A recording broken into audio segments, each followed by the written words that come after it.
नमस्कार students and friends, आप सभी का स्वागत है क्लिनिकल लेबोरेटरी साइंस के इस वीडियो लेक्चर में, जहां पर आज हम बात करेंगे bachelor in medical lab technology course के सिलेबस और एग्जामिनेशन स्कीम के बारे में।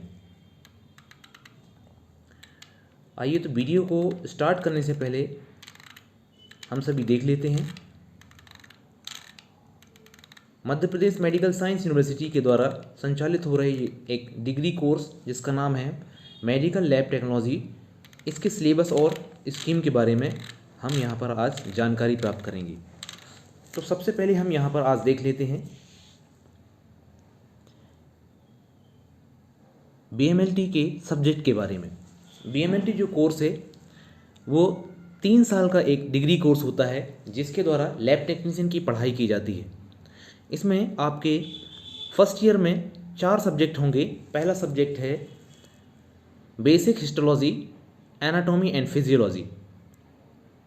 Second paper microbiology, number 3 biochemistry और नंबर 4 हेमेटोलॉजी। यहाँ पर इस चारों सब्जेक्टों के आपके अलग अलग थ्योरी, इंटरनल और प्रैक्टिकल एग्जामिनेशन होंगे, जो कि प्रत्येक 100 नंबर के थ्योरी, 100 नंबर के इंटरनल असेसमेंट और 100 नंबर के प्रैक्टिकल एग्जामिनेशन आपके होंगे। तीनों को मिलाकर के आपके टोटल 300 यानी 300 नंबर यहाँ पर होंगे। इसी तरह से अन्य जो सब्जेक्ट है माइक्रोबायोलॉजी, बायोकेमिस्ट्री और हेमेटोलॉजी, सभी में थ्योरी, इंटरनल असेसमेंट और प्रैक्टिकल 100 नंबर के होंगे, जिनका टोटल 300 होगा। इस प्रकार से आपके चारों सब्जेक्ट के जो टोटल मैक्सिमम मार्क हैं वो 1200 होंगे।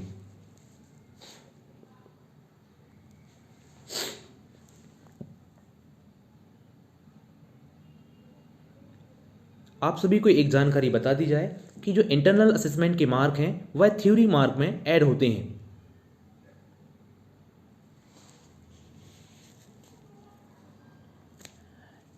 थ्योरी में पास होने के लिए 50 मार्क मिनिमम क्राइटेरिया बनाया गया है, और थ्योरी प्रैक्टिकल में पास होने के लिए 50% मार्क यहाँ पर चाहिए। लगभग 50 मार्क यहाँ पर पास होने के लिए आवश्यक होते हैं। इसी तरह से सेम बीएमएलटी सेकेंड ईयर और बीएमएलटी थर्ड ईयर में भी आपका यही एग्जामिनेशन का पैटर्न होगा।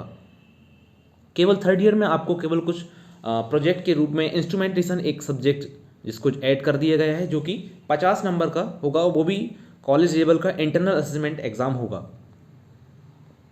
आइए यहाँ पर हम इनके जो प्रत्येक जो अलग अलग सब्जेक्ट हैं उन सब्जेक्ट के हम सिलेबस के बारे में यहाँ पर जान लेते हैं।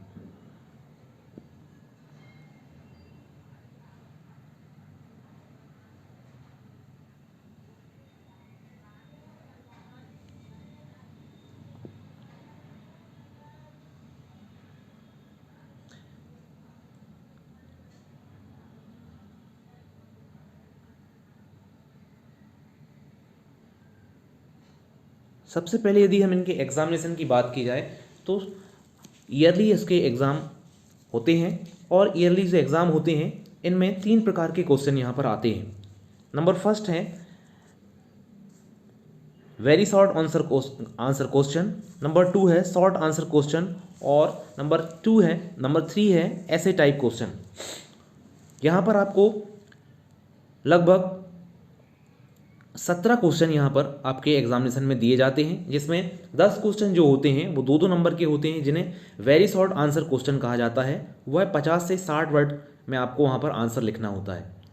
नंबर 2 में शॉर्ट आंसर क्वेश्चन, यहाँ पर लगभग आपको 5 शॉर्ट आंसर क्वेश्चन दिए जाएंगे, जिसमें आपको 250 से 300 वर्ड्स के आपको आंसर यहाँ पर लिखना होगा, जिनका प्रत्येक क्वेश्चन का जो मार्क है वो 10 नंबर होगा। और लास्ट में आपको 2 क्वेश्चन पे ऐसे टाइप क्वेश्चन दिए जाएंगे, जिसमें आपको लगभग 450 से 500 वर्ड्स के आपको आंसर यहाँ पर लिखना है। ये प्रत्येक जो 2 क्वेश्चन हैं वो 15-15 नंबर के होंगे। इस तरह से 10 क्वेश्चन 2 मार्क के, टोटल मार्क 20 नंबर के, 5 क्वेश्चन 10-10 मार्क के जिसमें 50 मार्क के, और 2 ऐसे टाइप क्वेश्चन 15-15 नंबर के, इस तरह से 30 नंबर के, और आपके टोटल 100 मार्क के यहाँ पर क्वेश्चन तैयार किए जाएंगे। आइए अब हम यहाँ पर देखते हैं जो आपके सब्जेक्ट हैं उन सब्जेक्ट के बारे में हम जानकारी। सबसे पहला सब्जेक्ट है आपका वह है बेसिक हिस्टोलॉजी, जिसमें आपकी एनाटॉमी एंड फिजियोलॉजी इंक्लूडेड है। एनाटॉमी एंड फिजियोलॉजी, इसके सिलेबस कंटेंट के बारे में यदि हम जानकारी देखें तो यहाँ पर सबसे पहले आपको anatomy of physiology, organisation of human body and integrated physiology कि यहाँ पर हम सबसे पहले जो फर्स्ट चैप्टर है यहाँ पर एनाटॉमी क्या होती है, फिजियोलॉजी क्या होती है, ह्यूमन बॉडी में इनके क्या क्या उपयोग होते हैं, उनके बारे में हम यहाँ पर जानकारी प्राप्त करेंगे। Number 2, cell organisation and function. जो सेल्स है उनकी किस तरह से सेल्स, कितने टाइप की सेल्स होती हैं और सेल्स के क्या क्या फंक्शन होते हैं उसके बारे में हम स्टडी करेंगे। Number 3, skeleton system, bones, joints और मसल्स के बारे में। Number 4, body fluids and their significance. Number 5, blood morphology, chemistry and function. Number 6 में यहाँ पर ब्लड बॉडी के सिस्टम्स जो भी हैं वो सिस्टम यहाँ पर उनकी डिटेल्स स्टडी करेंगे, जैसे कि respiratory system, cardiovascular system, alimentary system, mechanism and physiology of digestion and absorption. Cardiovascular system यानी जो हमारा हृदय से संबंधित ऑर्गन्स जो होते हैं उनके बारे में अध्ययन करना। Alimentary system, mechanism and physiology of digestion and absorption, हमारी बॉडी में जो किस तरह से भोजन का पाचन होता है और उसका एब्जॉर्प्शन होता है उसके बारे में, जो पाचन तंत्र है वहाँ पर उसकी हम यहाँ पर स्टडी करेंगे। और साथ में हम यहाँ पर लिवर के स्ट्रक्चर के बारे में, लिवर के फंक्शन के बारे में और लिवर की एनाटॉमी यहाँ पर स्टडी की जाएगी। साथ में नंबर 9 यहाँ पर यूरिनरी सिस्टम के बारे में और उसके यूरिनरी सिस्टम में जो भी पार्ट उसके इंक्लूड होते हैं उनकी सारी डिटेल्स यहाँ पर स्टडी की जाएगी। इसके बाद यहाँ पर रिप्रोडक्टिव सिस्टम, जिसके अंतर्गत मेल जेनिटल सिस्टम और फीमेल जेनिटल सिस्टम में आने वाले ऑर्गन, उनके फंक्शन और उनकी सारी जो एनाटॉमी है, फिजियोलॉजी है, उनके बारे में यहाँ पर स्टडी की जाएगी। नंबर 12 है नर्वस सिस्टम। नर्वस सिस्टम जो हमारे तंत्रिका तंत्र है उसके बारे में हम यहाँ पर स्टडी करेंगे।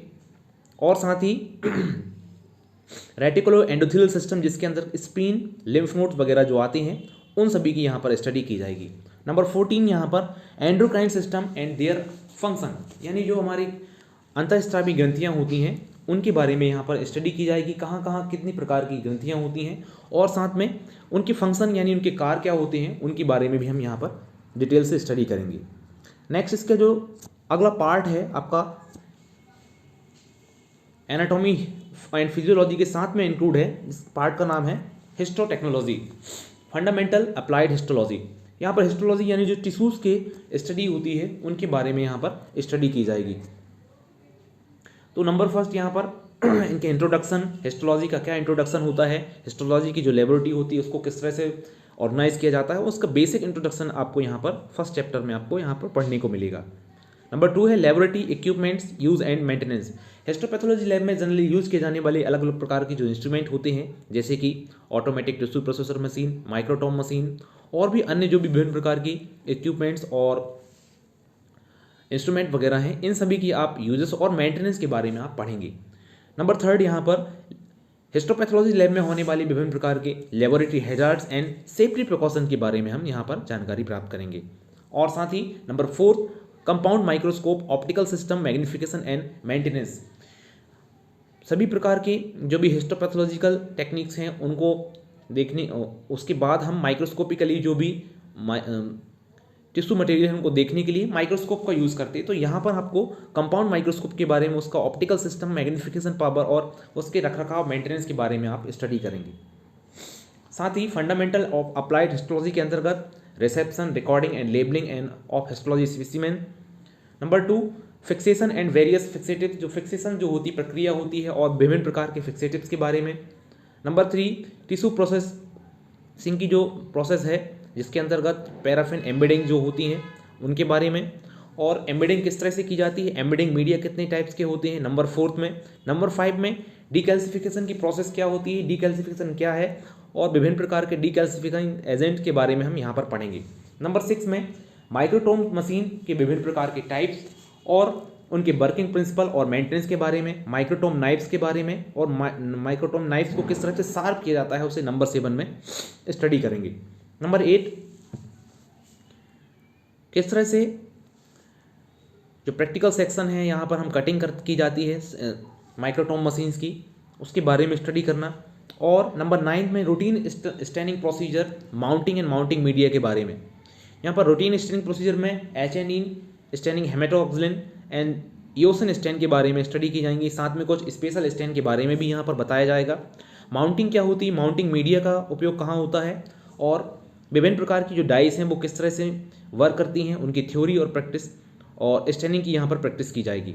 सॉल्वेंट, मॉर्डेंट्स और एसिलेटर्स एंड एसिनेटर्स क्या होते हैं, उनके बारे में हम यहाँ पर स्टडी करेंगे।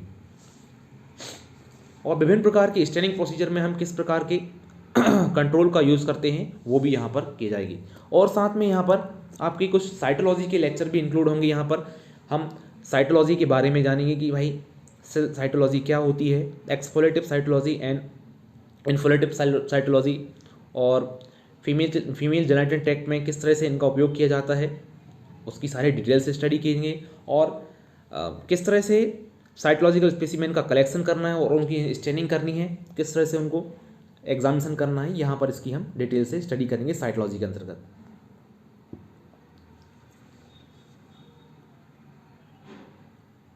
नेक्स्ट आपका जो चैप्टर है, नेक्स्ट आपका सब्जेक्ट जो है वो है माइक्रोबायोलॉजी। माइक्रोबायोलॉजी के अंतर्गत आप मेडिकल माइक्रोबायोलॉजी में सबसे पहले मेडिकल माइक्रोबायोलॉजी का इंट्रोडक्शन, उसकी जो हिस्ट्री है, इतिहास, उनके बारे में आप जानेंगे कि माइक्रोबायोलॉजी की शुरुआत कहाँ से हुई, फादर ऑफ माइक्रोबायोलॉजी कौन होते हैं, फादर ऑफ मेडिकल माइक्रोबायोलॉजी कौन होते हैं। अलग अलग प्रकार के जो भी इंट्रोडक्शन से आपको यहाँ पर जानकारी प्राप्त होंगी। साथ ही यहाँ पर जो मेडिकल माइक्रोबायोलॉजी में सेफ्टी मेजरमेंट, जो भी सावधानियाँ और किस तरह से यहाँ पर हमें अपने बचाव करके रखना है, उनकी स्टडी आप यहाँ पर करेंगे। नंबर 3, विभिन्न प्रकार के बैक्टीरिया, उनके क्लासिफिकेशन, फंजाई के क्लासिफिकेशन और उनके जनरल कैरेक्टरिस्टिक्स के बारे में यहाँ पर नंबर 3 में आपको स्टडी की जाएगी डिटेल से। नंबर 4 में विभिन्न प्रकार के माइक्रोब्स जो हैं उनकी ग्रोथ के बारे में और उनकी न्यूट्रिशन के बारे में हम स्टडी करेंगे। और नंबर 5 में care and maintenance of laboratory equipments, विभिन्न प्रकार के जो भी इंस्ट्रूमेंट हैं, इक्विपमेंट्स हैं, उनको किस तरह से हैंडल करना है और उनकी किस तरह से उनकी मेंटेनेंस करना है। साथ ही विभिन्न प्रकार के माइक्रोस्कोप जैसे कि binocular, monocular, dark ground illumination, face contrast microscope, fluorescent and electron microscope के बारे में यहाँ पर स्टडी की जाएगी। साथ में उनके रखरखाव, प्रिंसिपल और हैंडलिंग के बारे में यहाँ पर आपको डिटेल से स्टडी कराई जाएगी। नंबर 7, स्टेरिलाइजेशन के बारे में, स्टेरिलाइजेशन के टाइप्स के बारे में, अलग अलग प्रकार के जो स्टेरिलाइजेशन होते हैं उनके प्रिंसिपल क्या हुए हैं और उनके मेथड्स के बारे में हम यहाँ पर स्टडी करेंगे। नंबर 8, विभिन्न प्रकार के एंटीसेप्टिक्स और डिसइंफेक्टेंट के बारे में। नंबर 9, विभिन्न प्रकार के जो भी कंटामिनेटेड मटेरियल हैं उनको किस तरह से हैंडलिंग करनी है, और जो ग्लास बियर्स हैं जो कंटामिनेटेड होने के बाद उनको किस तरह से क्लीनिंग करनी है, ये सारी स्टडी आप नंबर 9 में करेंगे। नंबर 10, कल्चर मीडिया क्या है, कल्चर मीडिया को किस तरह से तैयार किया जाता है और उनके यूजेस के बारे में हम नंबर 10 में स्टडी करेंगे। नंबर 11, बेसिक जो रिएजेंट होते हैं स्टैनिंग मेथड्स के लिए, उनको किस तरह से प्रिपेयर किया जाता है और उनके क्या प्रिंसिपल होते हैं, उनकी स्टडी करना। नंबर 12 में एरोबिक एंड एनोबिक कल्चर मेथड्स के बारे में। Number 13, general characters and nature of antigen and antibody, यहाँ पर एंटीजन एंटीबॉडी रिएक्शन के बारे में पता लगाया जाएगा। नंबर 14 में यहाँ पर एंटीजन और एंटीबॉडी रिएक्शन के बारे में और प्रिंसिपल्स क्या हुए उनकी स्टडी की जाएगी।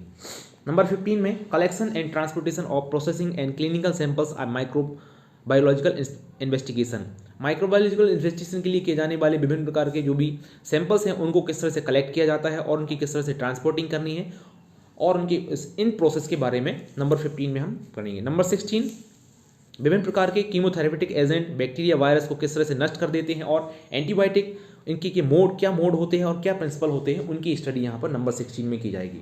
नंबर 17 में care and handling of laboratory animals, laboratory animals जैसे कि एग्स, चिक्स, गुआना पिग्स वगैरह, इन सभी को किस तरह से हैंडल करना है और किस तरह से उनके यूजेस करेंगे, वो नंबर 17 में स्टडी की जाएगी। Number 18, laboratory organisation management recording and result of quality control in microbiology, एक माइक्रोबायोलॉजी की जो लैब्स होती है उसको किस तरह से ऑर्गेनाइज किया जाता है, इसका मैनेजमेंट और किस तरह से result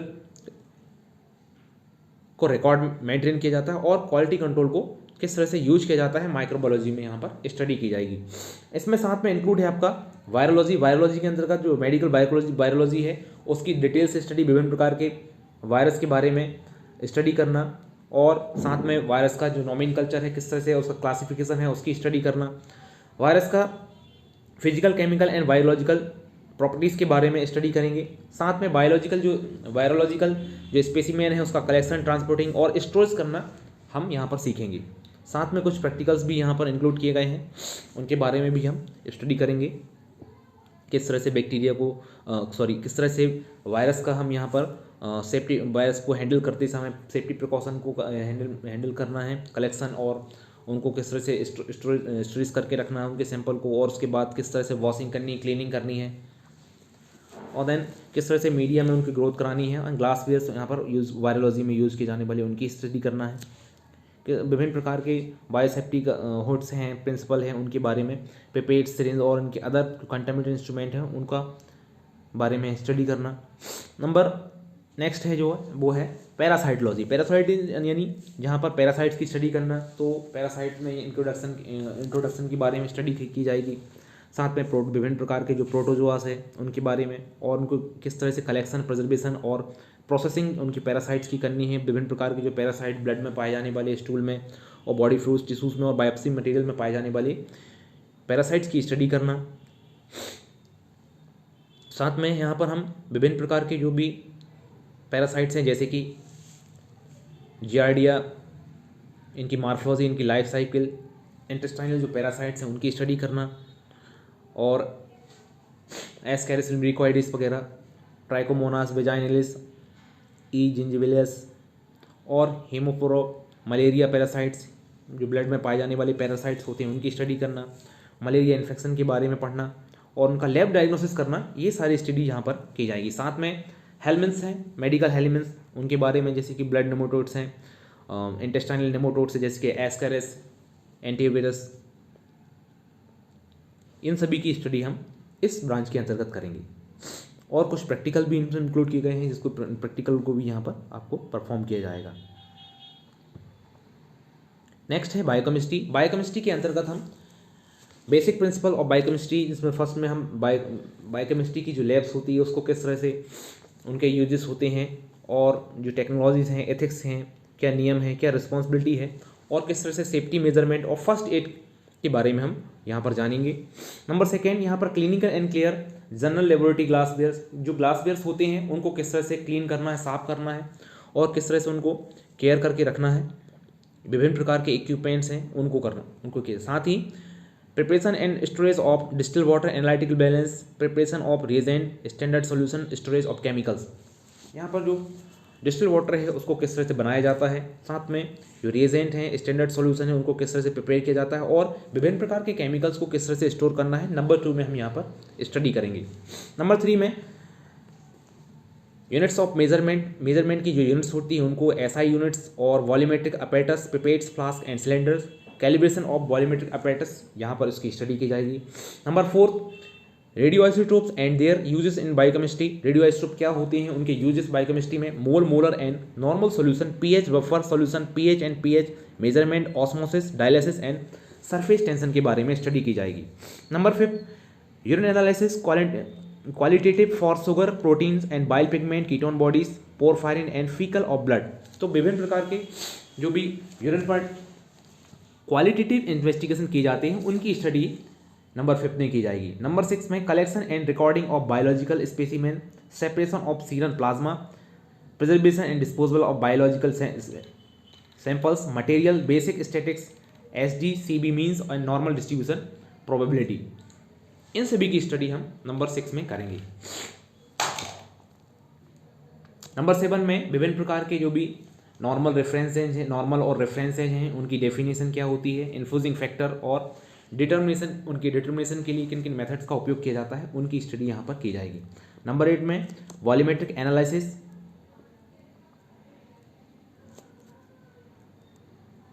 preparation of standard and acid based solution, chloride estimation, इन सभी की स्टडी करना। नेक्स्ट लास्ट में आपका जो सब्जेक्ट है जिसका नाम है हेमेटोलॉजी, जहाँ पर आप नंबर 1 में हेमेटोलॉजी का इंट्रोडक्शन एंड लेबोरेटरी ऑर्गेनाइजेशन के बारे में, नंबर 2 में हेमेटोलॉजी में की लैब में जो भी विभिन्न प्रकार के लैब सेफ्टी बातों का ध्यान रखना और जो भी इंस्ट्रूमेंट हैं उनकी स्टडी करना। नंबर 3 फॉर्मेशन ऑफ ब्लड का फॉर्मेशन किस तरह से होता है उसकी स्टडी करना। और नंबर 4 में composition and function of blood, विभिन्न प्रकार के जो भी ब्लड हैं ब्लड के कंपोजिशन और उसके फंक्शन के बारे में। नंबर 5 विभिन्न प्रकार के एंटीकोगुलेंट और उनका उपयोग, साथ में उनके एडवांटेज और डिसएडवांटेज के बारे में यहाँ पर स्टडी की जाएगी। नंबर 6 में ब्लड को किस तरह से कलेक्ट किया जाता है, उसको किस तरह से प्रिजर्व किया जाता है और ब्लड को कलेक्शन करने के लिए कितने प्रकार की मेथड्स का उपयोग किया जाता है और कौन कौन से मेथड्स में कौन कौन से इन्वेस्टिगेशन को परफॉर्म किया जाता है। नंबर 7 में ब्लड में विभिन्न प्रकार के जो फिजियोलॉजिकल वेरिएशन है जैसे कि HB, PCB और TLC एंड प्लेटलेट्स के बारे में स्टडी करने जाएगी। नंबर 8 ब्लड में जो हेमेटोलॉजी के जो नॉर्मल और एब्सोल्यूट जो वैल्यू हैं उनकी स्टडी करना, क्वालिटी एश्योरेंस इन हेमेटोलॉजी।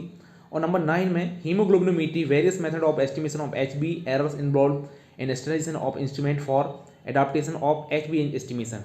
हीमोग्लोबिनोमेट्री क्या होती है, यानी ब्लड हीमोग्लोबिन को जांच करने के लिए किस मेथड्स का, कितनी प्रकार की मेथड्स का उपयोग किया जाता है, यहाँ पर आप स्टडी करेंगे।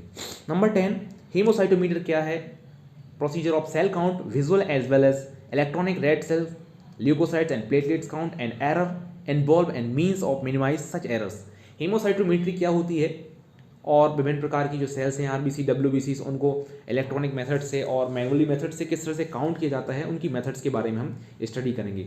नंबर 11 में रोमन बेस की डाइस क्या होती हैं, उनकी प्रिपरेशन किस तरह से की जाती है और विभिन्न प्रकार की जो रोमन बेस की डाइस होती हैं उनके स्टेनिंग प्रोसीजर के बारे में हम स्टडी करेंगे। नंबर 12 में morphology of normal blood cells and their identification, विभिन्न प्रकार के जो भी RBC, WBC और प्लेटलेट्स जो होती हैं उनकी नॉर्मल मार्फोलॉजी की स्टडी करना, साथ में उनको किस तरह से आइडेंटिफाई किया जाता है उसकी स्टडी करना।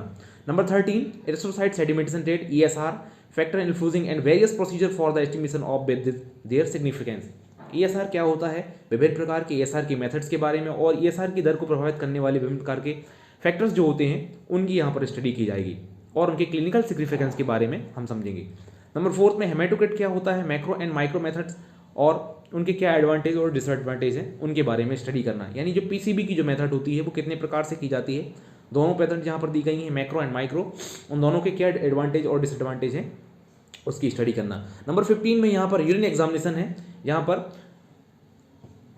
यूरिन के रूटीन एग्जामिनेशन में हम फिजिकल एग्जामिनेशन, माइक्रोस्कोपिक और केमिकल एग्जामिनेशन की स्टडी करेंगे, साथ में कुछ अन्य जैसे कि